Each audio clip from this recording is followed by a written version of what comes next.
I want to do a quick video today. I want to make it a little bit fast-paced. So before I get to that, I want to say please subscribe to my channel if you enjoy my videos and hit the like button. So let's go. I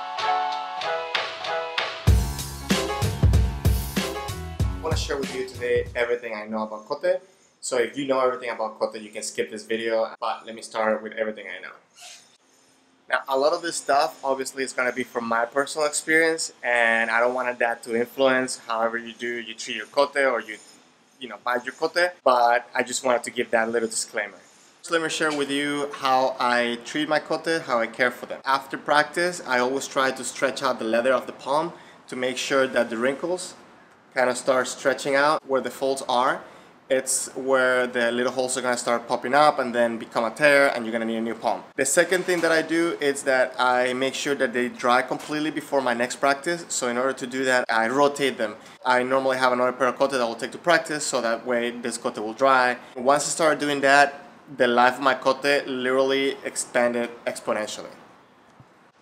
Another thing that I feel that people sometimes forget about kote is about the himo over here. With time, the kote starts taking this shape where the himos are tighter on this area and looser here. And also sometimes their himo are like way too long. This is not necessarily something that's going to extend the life of your kote, but it definitely makes it look nicer. Fix your kote once in a while.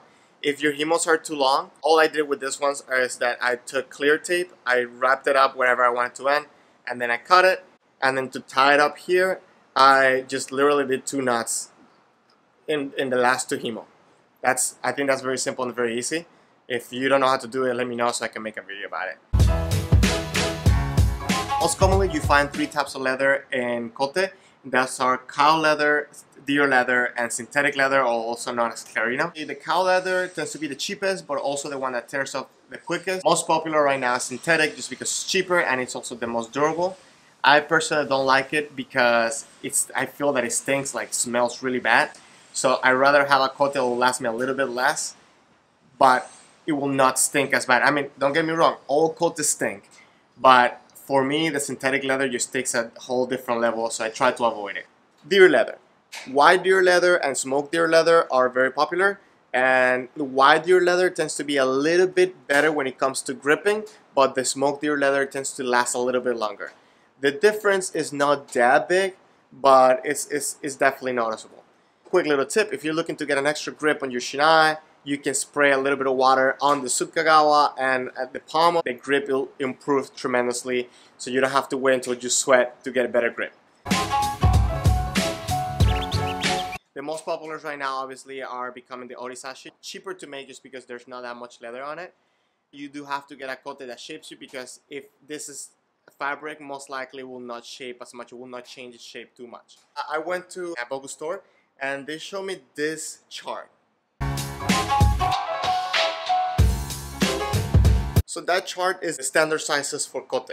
If your hands measurements fit within those measurements, I think you should be good to go. That will be a good purchase for you, but if not, you might want to think about getting a custom-made kote. So obviously when buying kote online, it's a little bit of a gamble sometimes because you don't know how they're going to fit you and how flexible they're going to be. But to be honest, kote tend to be a little bit forgiving in the sense that they adapt and they shape a little bit to your hand and to preference. Just make sure that you don't get something that's too short on this area or too stiff, because then it will stop your movement. And that's something just to keep in mind. But besides that, I feel that it's not something that you necessarily need to get custom made. It's just definitely nicer. Let me share with you my experience lately of buying kote. I've been buying my kotes from Shogun Kendogu. This is not a paid advertisement, by the way. I just really like what they do and how they work. And they have a 3-year warranty for their kote. So if your kote palm breaks within the 3 years, you can send it back and you'll get a brand new palm on it. And any other repair that needs to be done, they will do it for you. Obviously, not if your dog ate it and you send it back. Okay, so don't break your kote and then just expect no. They probably can fix it, but I'm saying, like, I don't know if that's gonna be free. Just the fact that I know I can send it back and just repalm it, it makes the value of that kote way higher, because I can get a high quality kote at a very reasonable price, and then I can get a repalm. So yeah, that's a no-brainer for me. So the biggest debate, and the reason pretty much why I'm doing this video, is because when I came here to Japan, I was looking to get the palms for a friend of mine to repair her kote, and everybody kept telling me we don't pretty much do that here anymore. We just buy new kotes. The reason for that is because kotems are becoming very inexpensive, in the sense that for $150 you can get a brand new pair, and here between $80 to $150 depending what you go for. For myself, actually they're $140, $120, just because I have big hands. These are the options that I have found for repairing, because I know maybe $150 may be too expensive or whatever. You have kote that you really enjoy or you really like. Ibogu has the palm itself for I think $36. So if you're someone that has the skills to replace the palm, I say that's probably the cheapest way to go. In US, there's also a website called Koteari, which is done by Travis Hill, who it's obviously in US. He repairs both kotes for about $80. I think it's $40 per palm, and he uses whatever leather you want to use. That's definitely an option that you have in there. I don't know how the shipping method and all the stuff, if there's extra shipping. I know the service is offered for about $80 for both kote. The other option is Shogun Kendogu. They offer a $50 repair per palm, and that includes the shipping back to you.